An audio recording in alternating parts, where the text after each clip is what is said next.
에스라가 하나님의 성전 앞에 엎드려 울며 기도하여 죄를 자복할 때 많은 백성이 크게 통곡하며 이스라엘 중에서 백성의 남녀와 어린아이의 큰 무리가 그 앞에 모인지라.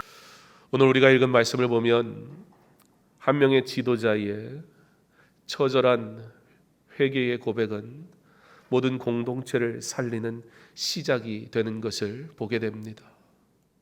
10장 1절의 말씀은 에스라가 하나님의 성전 앞에 엎드려 울며 기도하여 죄를 자복할 때라고 기록합니다. 사실 죄의 문제가 무엇이었습니까? 에스라의 죄가 아니었습니다. 그럼에도 불구하고 말씀은 어떻게 기록하고 있습니까? 에스라가 자신의 죄로 고백하고 있다는 것입니다.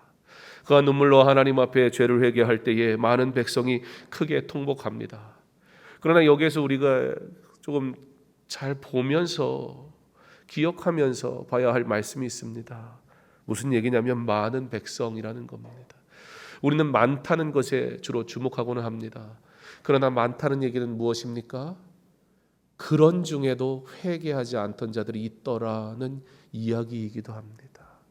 박영은 오늘 하나님 앞에 예배하는 이 수많은 하나님의 사람들이 모두가 하나님 앞에 예배하는 것 같이 보이는 중에 소외되고 홀로 예배가 아닌 다른 일에 집중하고 하나님을 찬양하는 것이 아닌 세상에 관심을 보이는 소외된 자가 하나도 없기를, 예배하여야 할 때 온전히 예배하고 회개해야 될 기도의 제목이 있을 때 마땅히 회개하고 그렇게 하나님 앞에 엎드림으로 모든 주의 백성들이 오직 하나님께 영광 드리는 거룩한 예배 드릴 수 있기를 간절히 소망합니다. 에스라의 회개의 기도는 무엇이었습니까? 죄의 문제였습니다. 그러므로 이 죄의 문제에 대해서 에스라는 단호하게 행동합니다. 사랑이라는 이름으로 덮어버리지 않습니다. 그러나 다 들춰내 버립니다. 그러나 들춰냈다고 해서 그것을 가지고 정죄하거나 꾸짖지 않습니다. 그러나 그것을 어떻게 하고 있습니까? 나의 죄로 여기고 있습니다. 그때에 나의 죄로 여기고 하나님 내가 죄인입니다. 하나님 우리가 하나님 앞에 범죄했습니다 라고 고백할 때 비로소 눈물의 호소는 회개의 시작이 되게 됩니다. 이와 같이 교회는 앞선 자들의 신앙의 모범이 매우 중요합니다. 저를 비롯하여 말씀 사역하는 이를 위해 부름받은 교역자들 설교한 대로 살아갈 수 있기를 간절히 소망합니다. 때로는 실수하고 실패하겠지만 그러나 그것이 그래도 되는 이유가 될 수 없음을, 그러므로 말씀 증거하는 사람들이 몸부림치며 그 말씀대로 살아가려고 애쓰는 삶이 있기를 간절히 소망합니다. 그래야 목회자를 도와 협력하도록 부름받은 중직들이 말씀대로 살지 않겠습니까? 또한 신앙의 모범을 보이며 성도들이 아픈 것은 없는지 어려움 당한 일은 없는지 성도들의 삶과 신앙을 돌아보고 권면하고 위로하도록 부름받은 우리 장로님들 꼭 기억하십시오. 여러분들의 사역은 결정하는 일이 아니라 섬기는 일입니다. 일주일에 한 번 와서 내가 가진 세상적 지식을 가지고 이게 옳다 이게 그르다 얘기하는 자리가 아니라 한 주간의 삶에 하나님의 은혜가 필요했던 성도가 누구인지를 곰곰이 고민하고 위하여 기도하고 그를 위해 내가 무엇 할 수 있을까, 예수의 이름으로 사랑하는 일, 그 일 하라고 이 직분을 주셨다는 사실을 꼭 기억해야 합니다. 만약에 에스라가 무엇이 죄고 무엇이 옳고 판단하는 자의 자리에 있었다면 이스라엘 백성들은 회복할 수 없었습니다. 그저 오늘 나와 있는 10장의 내용은 뭡니까? 그 죄를 지은 사람들의 명단이 쫙 기록이 돼요. 정죄가 목적이 아니에요. 죄 지었다고 뭘 잘못했는지 지적하는 게 목적이 아니라고요. 그러나 그들의 이름을 다 적어놓고 누가 눈물을 흘리고 있어요? 에스라가 눈물을 흘리고 있어요. 하나님 나의 죄입니다 고백하고 있어요. 그랬더니 공동체가 바뀌더라는 거예요. 교회의 리더는 판단하는 자들이 아니라 죄 가운데 있는 자를 위해 함께 통곡하며 울며 기도하는 그런 곳입니다. 그러므로 세상과 다른 거예요. 그러므로 세상이 감당할 수 없는 거예요. 세상은 해결할 수 없는 일이 교회에서는 해결되는 거예요. 왜요? 하나님 앞에 다 내어놓으니 하나님이 해결하시잖아요. 우리 장로님들, 앞서서 일하시는 우리 귀한 일꾼된 우리 장로님들, 여러분의 신앙생활과 기도생활은 강서중앙교회의 부흥과 성도들의 영적 회복이라는 이 중요한 일의 결과를 가져오게 된다는 사실을 절대 잊지 마십시오.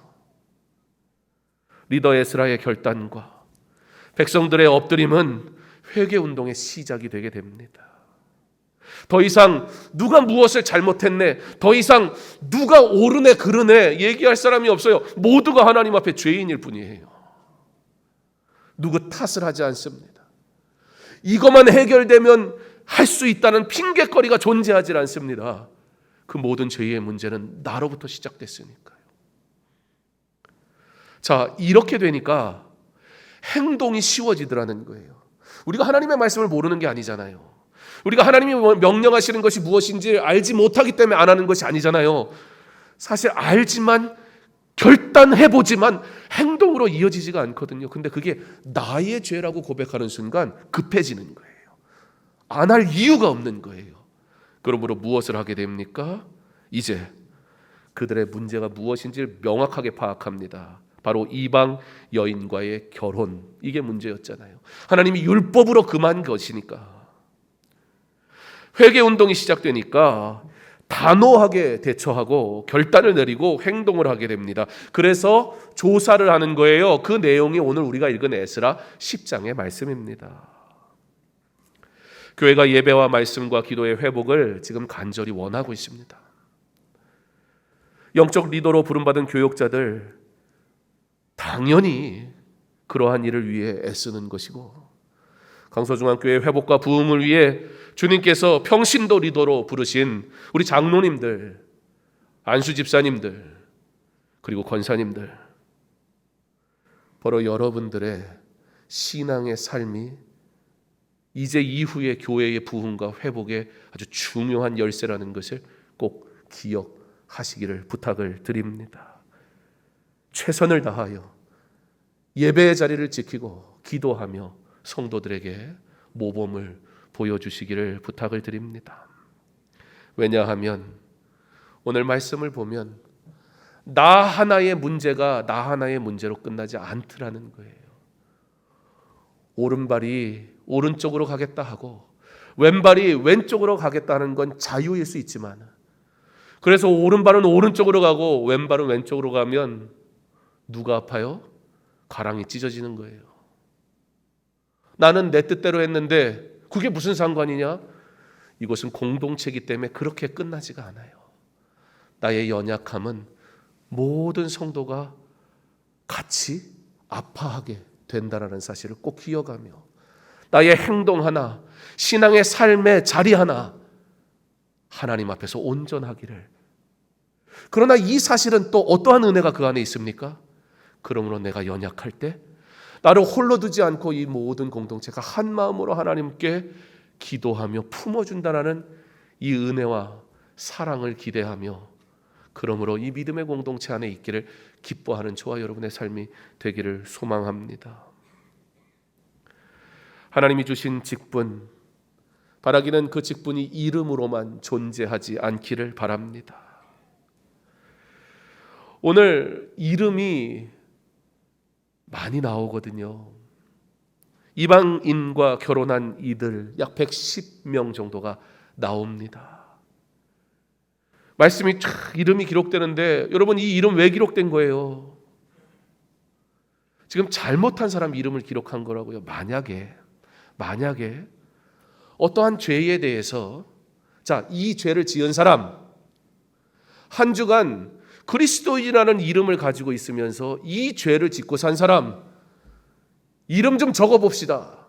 그리고 만약에 저기 들어오는 입구에다가 그 죄가 뭐든 간에 하나 정해가지고 쫙 적었다고 쳐봐요. 여러분들 내 이름이 있는지 없는지 확인하시겠습니까? 안 하시겠습니까? 안 하는 게 좋아요. 했다가는 그거 이름 보는 순간 뚜껑 열려요. 참, 이거 누가 적었어? 그래, 잘났다 너는. 그래, 너는 그렇게 깨끗하게 사니까 이름 적었지? 그래, 뭐 교회가 여기밖에 없냐? 사실 여러분, 정말 심각한 문제는 뭡니까? 죄를 들춰라는 게 사실 우리에게는 분노할 일이에요. 누군가 나의 죄를 지적하면요, 기분 굉장히 나빠요. 그런데 여러분에게 질문하고 싶습니다. 내 죄를 들춰내는 것이 분노할 수 있어요. 기분 날 수 있어요. 그런데 그렇다면 묻고 싶습니다. 그 죄를 여전히 품고 있는 내 자신을 보며 분노합니까? 그 죄를 여전히 품으면서도 아무렇지 않게 무감각하게 살아가고 있는 나의 영적 상태를 보며 괜찮습니까? 왜 그 일에는 분노하지 않습니까? 하나님의 말씀대로 살아가지 않는 것에 대해서는 무감각하여 너무 익숙해져 버렸는데, 누가 그 문제 조금만 들춰내려 하면 감당할 수 없고 참아낼 수 없는 도대체 우리의 분노는 무엇을 위한 분노입니까? 이름 얘기가 나왔으니까, 여러분, 오늘 기록된 이름 다 볼 수는 없고 몇 개의 이름만 한번 볼까요? 엘리에셀, 내 하나님이 도우신다. 이거 무슨 명단이라고요? 죄진 사람 명단. 잘한 사람 명단 아니고 죄진 사람 명단. 근데 이름이 뭐라고요? 엘리에셀이래요. 내 하나님이 도우신다. 야립, 여호와께서 싸워주신다. 하나니, 여호와는 은혜로우시다. 여히엘, 하나님이 살아계시다. 시므이, 여호와께서 들으셨다. 말기야, 여호와께서 나의 왕이시다. 여호와께서 나의 왕이시다 라고 해놓고 내 맘대로 살아요. 110명 여병 중에 무려 84명의 이름이 여호와 또는 하나님이라는 칭호와 관계가 있는 이름을 가지고 있어요. 그러나 안타깝게 그들의 삶은 자신들의 이름과는 너무 다른 삶을 살지요. 하나님의 법을 떠나 사는데 무감각해요. 그러나 오늘 말씀은 그냥 그렇게 끝나는 게 아니에요. 왜요? 비록 죄를 지은 사람들의 이름이 쭉 나열되고 있기는 하지만 10장이 어떻게 시작해요? 자복하고 회개하며 통곡하고 눈물로 호소하며, 그러므로 그 이름에 합당한 삶을 살지 않았던 이들이 하나님 앞에 나의 죄를 고백하며 돌아올 때 다시 그 이름의 뜻에 합당한 삶을 살 수 있는 은혜로 부름을 받게 되었다라는 감동의 이야기입니다. 그런 일은 없겠지만 저 밖에 내가 죄를 지어 내 이름이 적혀 있다 할지라도 기분이 나쁘지 않을 이유는 그걸 보고 기분은 나쁠 수 있지만, 그러나 내가 뭐하러 온 거예요? 하나님 앞에 예배하러 온 거잖아요. 무슨 얘기예요? 하나님 버리시지 않았다는 얘기잖아요. 여전히 하나님을 찾는 하나님의 백성이라는 얘기잖아요. 그건 다시 회복될 기회가 있다는 얘기잖아요. 왜 그 기회를 바라보지 못하고 당장 내 눈에 보여진 나의 개인의 감정과 문제만 가지고 하나님을 원망하고 불평하며 살아갑니까? 결단함으로 저들이 행동합니다. 14절의 말씀에 이에 온 회중을 위하여 우리의 방백들을 세우고 우리 모든 성읍의 이방 여자에게 장가든 자는 다 기한에 각 고을의 장로들과 재판장과 함께 오게 하여 이 일로 인한 우리 하나님의 진노가 우리에게 떠나게 하소서. 명단을 정리합시다 라고 제안을 합니다. 그래서 그 이름이 기록이 쫙 되는 거예요. 17절에 첫째 달 초하루에 이르러 이방 여인을 아내로 맞이한 자의 일 조사하기를 마치니라. 여러분, 110명의 명단을 정리하는데 어느 정도의 시간이면 되었을까요? 솔직히 여러분, 이게 그냥 몰래 죄를 짓는 문제도 아니고 이방 여인과의 결혼이기 때문에 그냥 보면 알아요. 이방인과 결혼한지 안 한지를. 이거 복잡하게 조사 안 해도 금세 조사할 수 있는 일이에요. 여러분, 죄를 들춰내는 일 이거 쉽겠습니까? 그런데 첫째 달 초하루에 무려 3개월 동안 진행을 했다는 거예요. 110명의 명단을 뽑는데 어떻게 했다는 거예요? 철저하게 했다는 거예요. 죄의 문제에 대해서는 대충 덮어두지 않는다는 거예요. 죄가 죄라는 사실을 우리가 알았다면 분명하게 끊어낸다는 거예요. 얼마나 철저하게 조사했는지. 그리고 나서는 그 명단을 그룹으로 정리를 합니다. 18절에 제사장, 23절에 레위 사람. 여러분, 이거 계속 강조하지만 잘한 사람 얘기하는 거 아니에요. 지금 죄진 사람 얘기하는 거라고요. 근데 첫째 18절에 누가 있다고요? 제사장의 후손이 있다고요. 23절에 누구요? 레위 사람. 24절에 노래하는 자와 문지기. 25절에 이스라엘 백성. 그리고 43절에 뜬금없이 느보자손 이러고 나와요. 말씀대로 살라고 가르쳐야 할 제사장 가문의 사람들과 예배를 위해 준비하고 가장 앞서 성결한 삶을 살아야 할 레위 사람들이 앞장서긴 앞장섰는데 뭘 앞장섰다? 죄 짓는 일에 앞장섰다. 그리고 나서 누가 나와요? 제사장 레위인 다음에 바로 누가 나와요? 노래하는 사람들, 문지기들. 여러분, 시편에 가서 보면요, 고라 자손의 시가 나옵니다. 고라 자손은 어떤 사람들입니까? 찬양하는 일을 하던 사람이지요. 성전 문을 지키던 사람들이지요. 뭐예요? 찬양하는 사람들은 어떤 사람이다? 예배에 굉장히 중요한 부분을 맡은 사람이다, 그 얘기예요. 노래 잘하는 사람이 하는 게 아니고, 재능 있으면 하는 게 아니고, 물론 재능도 필요해요. 지금 다시 코로나가 막 많이 또 감염되다 보니까 여태까지 코로나 안 걸리셨던 분들 위주로 많이들 코로나 걸리시는 것 같아요. 그래서 우리 지휘자 집사님도 코로나 걸려가지고 지금 못 왔는데, 물론 그러니까 아무나 시킬 수는 없잖아요. 그래서 오늘 지휘를 누가 할게요? 뒤통수만 보니까 누군지 잘 모르겠죠. 예, 저 젊은 청년은 누군가? 그럼 교회 이상하게 잘못 다니신 거예요. 젊은 청년이 아니고 우리 장전 도사님이니까. 예. 장명원 전사님이 전도사라서 그러면은 지휘를 하냐? 아니요, 전공이 지휘예요. 대학교 때. 재능이 필요하지요. 재능이 필요하다고요. 그러나 재능으로만 하는 게 아니라고요. 어떻게 하는 거예요? 노래하는 사람, 요즘 식으로 지금 이 시대 교회로 얘기하면 우리 앞에서 부른 찬양팀들, 여러분들 얘기하는 거예요. 갈릴리, 임마누엘, 예루살렘, 지휘자, 반주자, 그리고 찬양대원 여러분들, 예배를 위해 섬기도록 부름받은 여러분들, 재능이 있어야 하겠지만, 아름다운 목소리를 내야 되겠지만, 그러나 그보다 더 중요한 게 있는데 성결한 삶으로 찬양을 준비하지 않는다면 그것은 노래일 뿐이지 찬양이 되지 않는다는 거예요. 오늘 나는 노래했습니까? 하나님 앞에 찬양했습니까? 하나님 앞에 예배하는 이 시간 찬양을 해야 되는데 난 노래하지는 않았습니까? 그 노래하는 사람들의 이름이 110명에 들어있었다, 그 얘기예요. 충격적인 일이었습니다. 무엇보다 이 명단에 가장 처음에 등장했던 대제사장이었던 예수와의 자손 중 요사닥의 아들과 그의 형제가 있었다, 그렇게 기록을 한단 말입니다. 여러분, 예수아가 누구예요? 여러분, 예수아 어디서 들어보지 않았습니까? 지금 2차 포로 귀환을 하고 난 상황이란 말이에요. 그러니까 2차가 있으면 1차가 있었단 얘기죠. 1차 포로 귀환 때 많은 사람들이 왔는데 그 1차 포로 귀환 때 백성들을 바벨론으로부터, 페르시아로부터 이끌고 나온 지도자 2명 있는데 그 중에 한 사람이 예수아, 그리고 다른 한 사람이 수룹바벨. 그런데 그 예수아 가문 중에 이방 여인과 결혼한 사람이 있었다라는 이 충격적인 기록이 있는 거예요.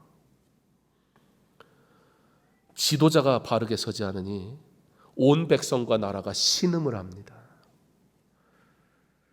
그러니 이제 우리가 이 배경을 보고 9장 3절을 다시 한번 보면, 내가 이 일을 듣고 속옷과 겉옷을 찢고 머리털과 수염을 뜯으며 기가 막혀 앉으니 에스라의 탄식을 보지요. 그의 심정이 이해가 갑니다. 상황이 이러니까 당연히 이스라엘 모든 백성, 즉 12지파 하나도 빠짐없이 다 범죄한 자들이 있더라. 심지어 여러분 43절에 아까 얘기했는데 느보라는 이름이 나온단 말이에요. 이 느보라는 이름은 바벨론의 신 마르둑의 아들의 이름입니다. 그러니까 지금 이스라엘 백성이 이름을 누구 이름을 땄다는 거예요? 이방신 이름을 따고 있다는 거예요. 정체성마저 흔들리고 있더라. 괜찮겠지. 세상과 하나님을 타협하며 살아가도 괜찮겠지. 그 결과가 뭡니까? 뭐가 뭔지 구별도 안 되는 거예요. 이제 이방신의 이름을 따는 것. 왜냐하면 당시에 이방신의 이름을 그런 식으로 자기의 이름으로 가져오는 게 일반적이었어요. 왜요? 그러면 뭔가 있을 것 같고 나를 보호할 것 같으니까. 그러면 이스라엘 백성이라면 그들이 따라야 할 이름은 무엇입니까? 그래서 그들의 이름에 하나님, 여호와 그런 의미가 다 담겼잖아요. 그런데 느보는 도대체 뭐냐는 거예요. 하나님의 백성이 하나님의 이름과 상관없는 이름을 가지고 살아가는데 아무렇지도 않아요. 왜요? 원래 죄 가운데 사는 게 익숙하니까. 이 시대의 그리스도인들은 어떠합니까?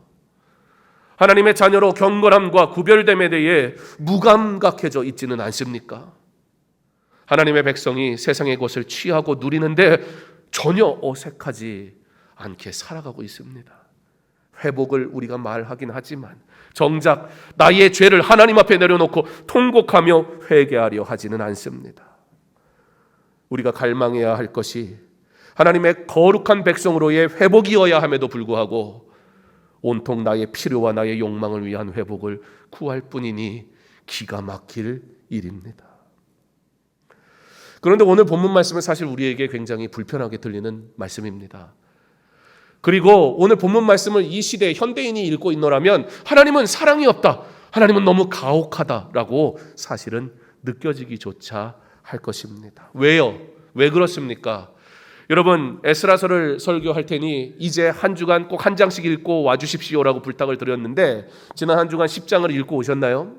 10장의 내용이 뭡니까? 그러니까 뭐 하자는 거예요? 왜 이름 조사한 거예요?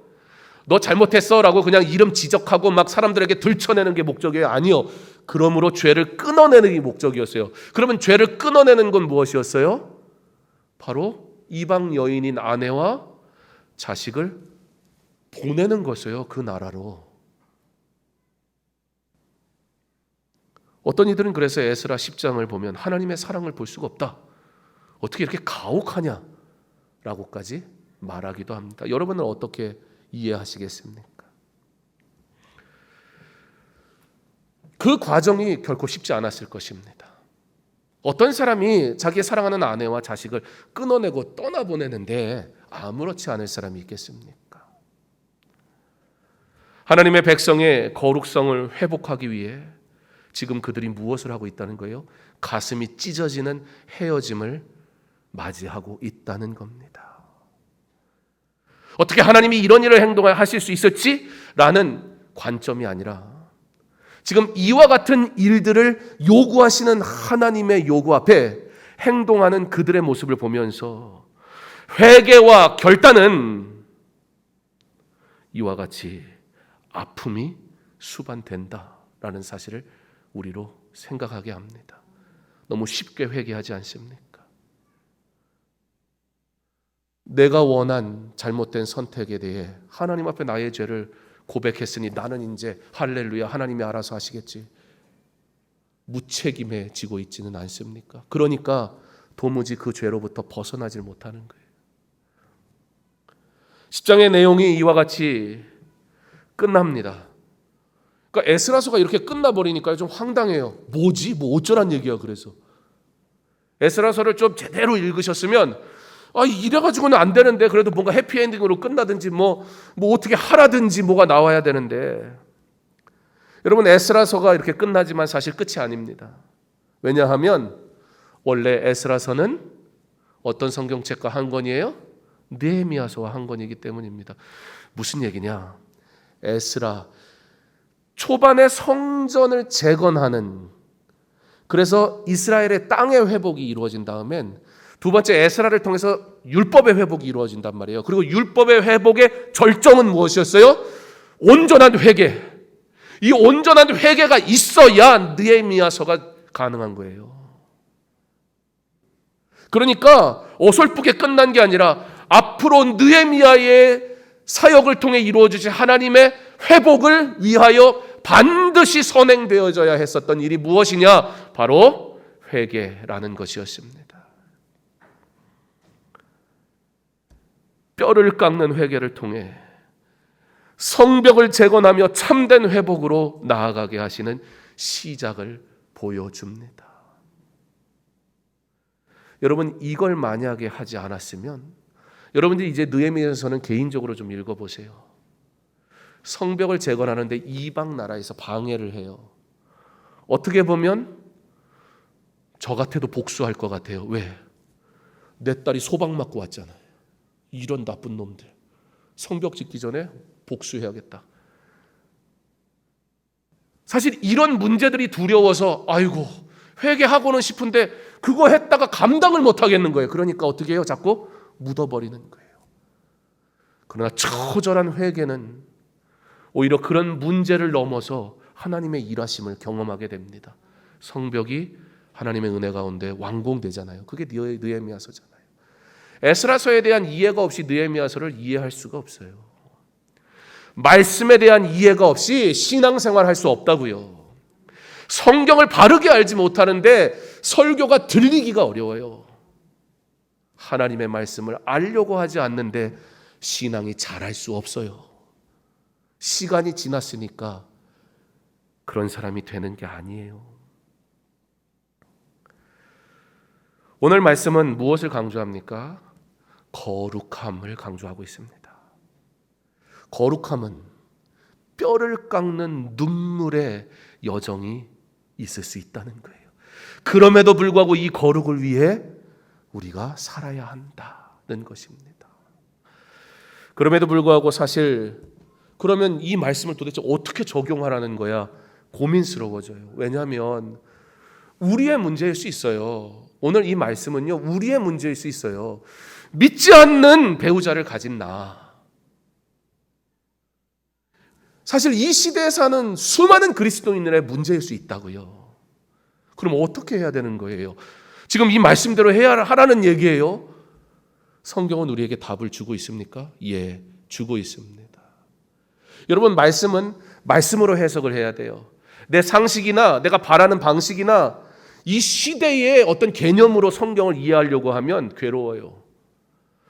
바울은 우리에게 이렇게 얘기하죠. 고린도전서 7장 12절로 14절에 보면 그 나머지 사람들에게 내가 말하노니 만일 어떤 형제에게 믿지 아니하는 아내가 있어 남편과 함께 살기를 좋아하거든 그를 어떻게 하라고 할까요? 버리지 말며. 구약하고 다르지요?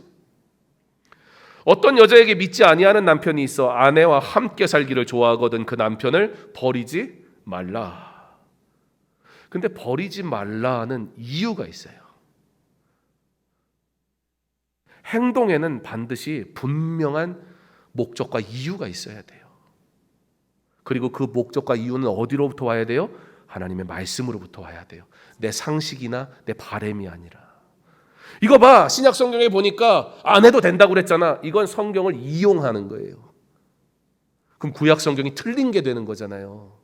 그럼 구약 성경은 필요 없는 게 되는 거잖아요. 그게 아니에요.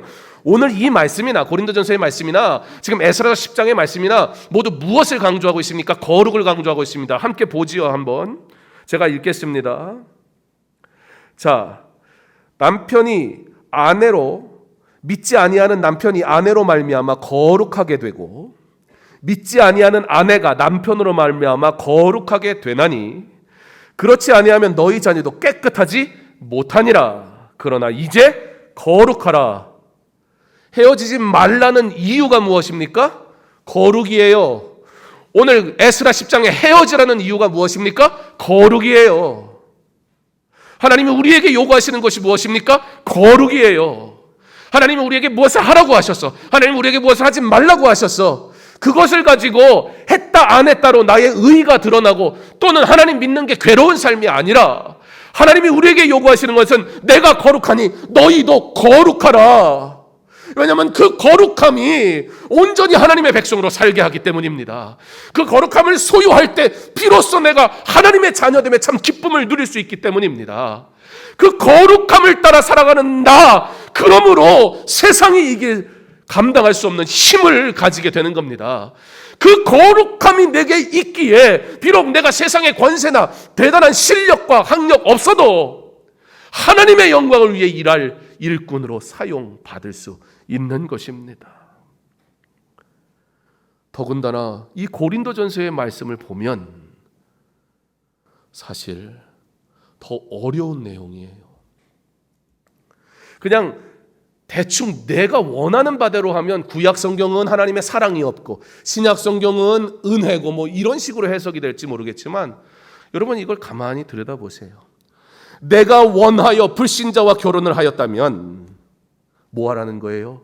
그 불신자인 배우자의 구원을 위하여 최선을 다해야 되는 거예요. 이 최선은 어느 정도의 최선일까요? 이방인 아내와 자식을 떠나보내야 하는 찢어지는 가슴 아픔, 그 정도의 수준이라는 거예요. 그 사람의 구원을 위해 정말 내가 죽도록 노력해야 된다는 거예요. 내가 원하고 하고 싶은 대로 해놓고 책임은 하나님께 전가시켜버릴 수는 없습니다.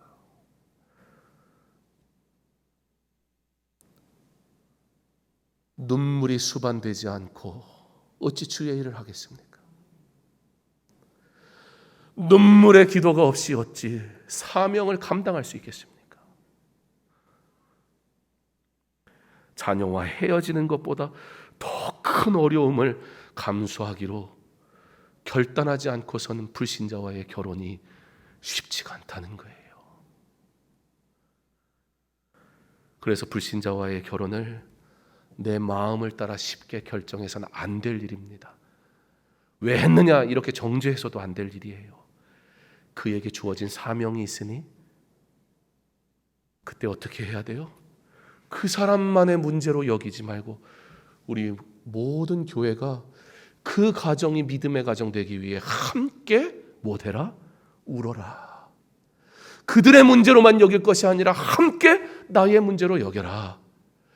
단순히 불신 결혼뿐만이 아니라 그리스도인으로 살아가야 할 거룩한 삶의 모습이 어그러져 있는 성도의 그리고 목회자의 리더들의 모습을 발견할 때 정죄가 목적이 아니라 그러므로 그것을 나의 죄로 여기고 이 공동체가 함께 울 때 놀라운 기적이 일어난다는 거예요. 하나님의 말씀이 능력이 아니기 때문이 아니에요. 하나님의 말씀은 반드시 이루어집니다. 그렇다면 그 말씀을 우리 따라야 하지 않겠습니까? 우리 안에도 이 모양 저 모양으로 연약함이 있습니다. 하나님 앞에 범죄한 것들이 있단 말입니다. 그들을 향하여 나는 울어줄 수 있습니까? 그들의 죄를 보며 하나님 이것이 나의 죄입니다라고 고백하고 있습니까? 판단하지 마십시오. 그러나 이 공동체가 하나님의 거룩한 공동체 되기를 간절히 소망하는 마음으로 에스라와 같이 하나님 내가 범죄하였습니다. 죄를 고백하며 하나님 앞에 엎드릴 수 있는 은혜가 있기를 바랍니다. 이것이 회복의 시작이에요. 에스라서는 뭔가 어설프게 끝나는 것 같지만 아니요. 느헤미야로 가기 위해 정말 중요한 결단을 하고 있다고요. 강서중앙교회가 앞으로 어떠한 부흥을 맛볼 것이며 강서중앙교회가 앞으로 어떠한 신앙생활을 할 것이며 강서중앙교회 성도된 내가 어떻게 앞으로 믿음생활을 할 것이냐는 지금 결단하고 죄는 끊어내고 하나님 앞에 엎드릴 때 나 혼자 하는 게 아니라 우리가 같은 마음으로 하나님 앞에 그렇게 회개하며 나아갈 때 우리 안에 우리 성도들의 가정 안에 자녀들의 삶 안에 나의 배우자의 삶 속에 주의 교회를 통해 하나님께서 놀라게 일하시고 놀라운 회복의 역사를 이루어 주실 줄 믿습니다. 그러므로 성도는 거룩한 하나님의 백성이 되어 하나님이 기뻐하시는 믿음의 가정을 세우는 일에 최선을 다할 수밖에 없는 거예요. 왜요? 이 믿음의 공동체가 함께 기도하고 있으니까. 우리의 연약함을 내어놓기를 주저하지 마십시오. 성도의 연약함이 내 눈에 보일 때 사랑할 것을 주저하지 마십시오. 나의 문제로 여기고 함께 울 수 있는 거룩한 성숙한 믿음의 공동체 되기를 바랍니다. 이곳에서 함께 하나님 앞에 엎드려 울면 하나님이 놀랍게 역사하십니다. 하나님께서 원하시는 회복, 그것은 다른 게 아닙니다. 그의 백성이 하나님의 거룩하심을 닮아가는 것입니다. 하나님은 저와 여러분이 그의 거룩하심을 소유한 하나님의 백성이 되어서, 그래서 세상을 향해 하나님의 하나님 되심을 자랑하며 즐겁게 자랑하며 살기를 원하십니다. 그리고 하나님의 영광을 위해 살아가는 모든 성도에게는 하나님 약속하셨어요. 회복시켜 주시겠다고, 좋은 것 주시겠다고, 우리가 구하지 아니한 것까지도 더하여 주시겠다고. 왜냐하면 우리 하나님은 그렇게 주시고 또 주시며 기뻐하시는 하나님이시기 때문입니다. 하나님의 거룩한 백성 되는 것이 우리의 소망이 되기 원합니다. 하나님의 거룩한 백성 되어 하나님의 영광을 나타내는 삶을 살아가기를 기도하기 원합니다. 나와 우리의 가정과 교회가 하나님의 거룩하심을 닮아가는 삶을 위하여 함께 기도하고 함께 예배하고 함께 복음 전하는 거룩한 삶을 살아가게 하시기를 주님의 이름으로 축원합니다.